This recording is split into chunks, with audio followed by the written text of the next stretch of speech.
তারেক রহমান সাহেব ওই ৭ বছর বয়সে ১০০ জন তরুণদেরকে নিয়ে সেই কাঠের তলোয়ারি নিয়ে সে যুদ্ধ করতে গেছে এবং ৪টা রাজাকার মেরে ফেলছে।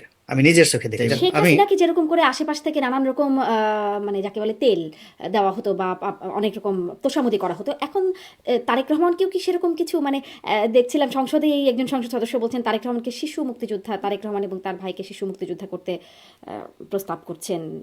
বেগম জিয়াকে মুক্তিযুদ্ধ বিষয়ক মন্ত্রী বলছেন ১ নম্বর মুক্তিযোদ্ধা বা প্রথম নারী মুক্তিযোদ্ধা হিসেবে তিনি আখ্যায়িত করছেন। মানে এগুলোকে আপনার বিশ্লেষণে সঠিক মনে হয় নাকি ওই একটা প্রক্রিয়ার অংশ মনে হয়? আপনার কি বিশ্লেষণ?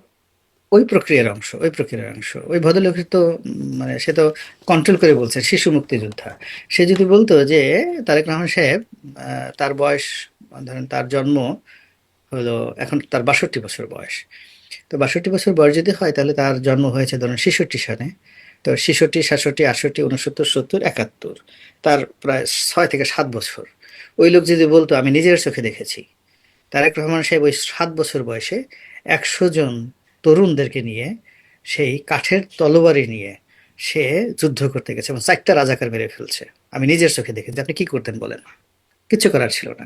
তা আমাদের হয় কি যে জিনিসগুলো হচ্ছে আমি নিজের চোখে দেখেছি। এই ক্যান্টনমেন্টের মধ্যে সে রাজাকারের বাপের নাম বলে দিত। রাজাকারের নাম অমুক, বাপের নাম অমুক, অমুক, অমুক। আপনি কি করতেন বলেন?